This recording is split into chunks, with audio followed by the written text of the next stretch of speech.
C'est pas le moment de se plaindre, je sais mais j'en peux plus, car dans mon esprit vaillant, la peur a pris le dessus. C'est pas le moment de craquer, je sais mais j'en peux plus. J'avais des idées comme quoi on se serait toujours battu.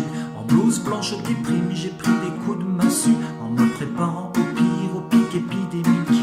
Je suis fort, vous savez, mais je préfère vous dire que j'en ai vu du monde s'en aller sans prévenir. Je sais que je sauve des vies et je risque la mienne. Moi je voudrais juste qu'ils aillent mieux, nos hôpitaux et nos vieux. Je sais que je sauve des vies et je risque... Donc première question, êtes-vous stressé face au Covid? Si oui, comment gérez-vous la situation? Alors il faut savoir que je suis quand même extrêmement stressée de base, j'ai même des problèmes d'anxiété, etc.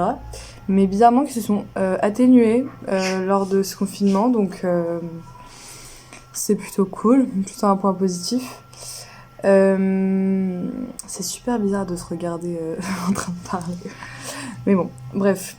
Et du coup, c'est vrai que là, j'ai trouvé une petite routine qui me convient, qui convient au mode d'études que j'ai aussi. Donc, c'est plutôt sympathique. Et je suis plutôt satisfaite. Êtes-vous stressé face au Covid? Pas du tout. C'est pas pour moi, c'est pas une situation de stress, en tout cas à la maison, enfin à l'intérieur, parce que il y a la création qui m'aide beaucoup, il y a du travail, et pour moi, moi je me suis mis au travail tous les jours pendant le confinement, donc je n'ai pas vu le temps passer, et ça je crois que c'est un luxe. Après, c'est vrai que quand je sors dans la rue, dehors, il y a le stress, les premières situations de stress sont dues au déconfinement, c'est paradoxal. Voilà, revoir des gens dans la rue, revoir des voitures, alors que j'avais pris l'habitude de marcher sur les routes, par exemple.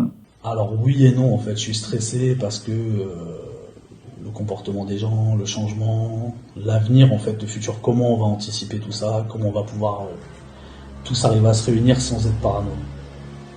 Alors non, pas trop. Au début, je prenais ça vraiment... je trouvais qu'en fait, les gens en faisaient des tonnes. Du coup, je me méfiais pas du tout. Et j'ai vu que ça prenait de l'ampleur. Et le confinement qui arrivait, tout ça. Et là, du coup, j'étais beaucoup plus... J'ai un petit moment où ouais, j'étais un peu stressé. Je me suis dit, putain, c'est chaud. Et en fait, après, au final, moyen, quoi. Enfin, en fait, je connais personne qui a été atteint, tout ça. Je vois des chiffres, c'est sûr. Des gens qui meurent, tout ça. Je vois que c'est grave, hein, qu'il faut faire attention. Mais maintenant, ça va, quoi. Donc question suivante, quelles sont les choses qui vous manquent le plus? Comme tout le monde, boire des coups, aller dans des bars, restaurants, voir les potes, vraiment la vie sociale hein, à fond. Et pour le coup, c'est vrai que c'est un peu compliqué, mais sinon, voilà. Et aussi aller, je sais pas, au musée, des petites sorties, quoi, des petites sorties théâtre, sorties cinéma, tout le monde, comme tout le monde, c'est clair. Donc voilà. Mais ça va. La liberté. Sortir quand on veut,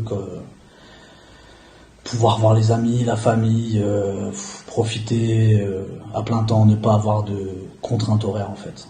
Les réseaux sociaux et la télé envoient beaucoup de négativité, le ressentez-vous bien évidemment? Si oui, quelles mesures avez-vous pris? Alors j'ai pas pris de mesure d'éteindre la télé, au contraire. Moi personnellement, j'ai tenu à voir jusqu'où pouvait nous pousser l'information en termes de négativité, puisque c'est le terme que tu emploies, Cédric, et je suis bien sûr entièrement d'accord avec ça. Voilà, je vais pas m'attarder sur le nombre d'exemples que j'ai pu entendre, mais je me suis intéressé à l'information, je me suis intéressé à la façon dont on informait les gens, parce que moi je me sens tout à fait capable de passer au-delà de ce qu'on peut nous dire. Ça a permis à des gens d'apprendre, de vivre en famille, de penser à ses proches quand on est tout seul et que ses parents sont loin. Ça a permis de voir les failles de notre système au niveau sanitaire. Ça a permis de voir les failles aussi au niveau économique. J'en tire, je dirais même 90% de positif. Hein, clairement, j'allais dire, non pas que du bonheur, mais une certaine sérénité à se poser des questions, à voilà prendre le temps pour soi-même, ce qu'on oublie en fait, vraiment la chose qu'on devrait privilégier limite. Quelle leçon tirez-vous de cette situation? C'est assez compliqué à évoquer parce que pour l'instant, j'estime que c'est pas terminé, donc je sais pas vraiment quelle leçon tirer de cette situation. Ce que je sais, c'est que nous devons absolument être les uns avec les autres et pas les uns contre les autres. Pour moi, si c'est arrivé, c'est pour une bonne raison.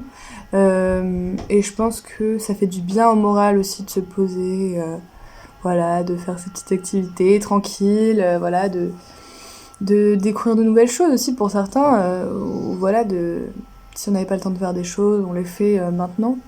Donc c'est sympa. La créativité, les personnes qui sont au plus proche de moi en fait, qui sont vraiment véritablement là, malgré la distance. Et puis un cheminement aussi pour beaucoup en espérant que leur vie vont enfin changer peut-être sur certaines choses, quoi. Soit on a peur d'attraper la maladie, alors certes, voilà, c'est quelque chose de grave, cette maladie, mais soit on a peur, soit on se dit, on se relève les manches et on fait comme les soignants, comme toutes les personnes qui sont restées ouverts et qui ont fait face et qui ont permis de rester vivants malgré tout. Tous ces commerces qui ont tenté de maintenir du lien. Voilà, si on n'en a pas peur, on continue. Il faut être masqué, faut prendre des soins, faut prendre soin de soi, du gel, les choses, les consignes. Donc cette nouvelle façon de travailler, donc du coup, elle se passe plutôt bien. En fait, il y a vraiment une routine que j'ai instaurée qui me plaît vraiment. Je me repose énormément. Je me sens vraiment bien. C'est vraiment cool. Après, j'ai vraiment du taf, quoi, mais j'ai pas mal de choses à rendre, de devoirs, etc. Mais c'est quand même une autonomie qui me plaît beaucoup et qui favorise à mes projets, puisque je limite pour projet d'être mon propre patron, donc c'est vraiment que du bonheur, quoi, d'être d'être vraiment à l'encontre de soi-même et vraiment de pouvoir se dire ok, en fait je peux grave travailler toute seule, je rends tout à l'heure, je suis réglo, etc. Donc c'est vraiment une façon de travailler qui me plaît beaucoup. Comme je vous l'ai dit, et comme je te l'ai dit, Cédric, ça n'a rien changé, c'est-à-dire que j'ai limite l'impression de ne pas avoir assez de temps. Je dis pas que je voudrais que le confinement se poursuive, mais je suis en période de création, donc c'est à l'intérieur que ça se passe, comme les artistes en studio, comme les romanciers, comme les peintres, comme énormément d'artistes, on est souvent quand même enfermés. Donc voilà, j'ai pas l'impression d'avoir plus de temps qu'avant. Voilà, à part par contre l'impression de vraiment faire beaucoup de progrès. Les animaux ont pu revivre, ont pu aussi avoir un temps pour eux. On les voyait dans les villes, on les entendait, le ciel était dégagé, le ciel bleu, sans avion, voilà. Les aéroports ne faisaient plus de bruit, puisque voilà. Donc je pense que oui, il y a beaucoup de choses qui étaient positives. Parce qu'on retrouve depuis peu la joie de ressortir. Donc c'est comme voilà.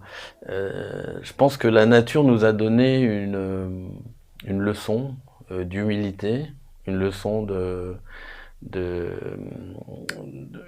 une leçon de logique.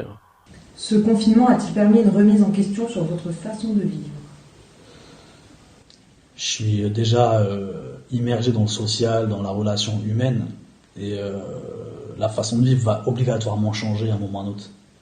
Ce que j'espère, c'est qu'elle soit pas juste temporaire. Il faut que les gens se rappellent de ce temps de pause pour vraiment agir différemment, regarder les autres humains d'une façon différente, être plus dans la tolérance, aller un peu plus vers l'un et l'autre, quoi, en fait. Refaire du lien entre les gens. Quelles leçons retirez-vous de cette situation ? Qu'il faut faire plus attention, de ne pas se penser immortel, comme je disais tout à l'heure, je sais pas, mais ouais, c'est de faire attention, quoi, faire attention à soi et à ses proches, les maladies qu'on peut attraper ou non, etc.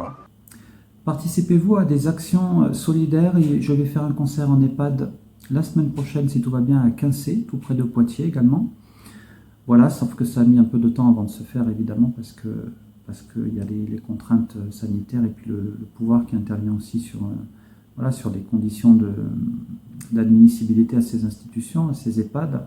Ça va faire beaucoup de bonheur aux personnes âgées qui souffrent et qui peuvent, pour certaines, pas voir leurs proches. Donc voilà, je vais y aller avec grand plaisir et on va leur donner du bonheur, faire de belles photos et faire de belles rencontres aussi à Quincé. Voilà. Donc ce sera, on va dire, l'action la plus solidaire que je vais effectuer la semaine prochaine, donc en EHPAD. Du coup, on prend plus soin des choses, c'est-à-dire que tu vas plus ranger chez toi, genre, tu vas plus prendre soin de toi physiquement, essayer de t'améliorer sur des trucs où de base tu t'en fous. C'est juste un peu ça, quoi. Mais sinon, voilà, quoi, je me mets pas trop en question que ça, quoi. Enfin, voilà. En tout cas, voilà. De toute façon, c'est ce que je dis en riant, la vie, c'est mortel. À partir du moment où tu as compris que la vie, c'est mortel, et ben tu profites de tous les instants de vie que tu as à respirer, à t'émouvoir, à aimer, voilà, tout ce qui t'entoure. À partir de là, si tu sais que demain, et que tu es conscient que même si tu traverses la rue, demain ça peut être ton dernier jour, ben voilà. Moi j'ai pas peur de traverser la rue, je suis désolé, je fais attention, mais voilà, bah oui, il y a un microbe, il y a un virus, bah si on fait le nécessaire pour pas l'attraper, et puis si on a peur, on reste chez soi, et après c'est tout. Hein. Nos hôpitaux et nos vieux, nos hôpitaux et nos vieux.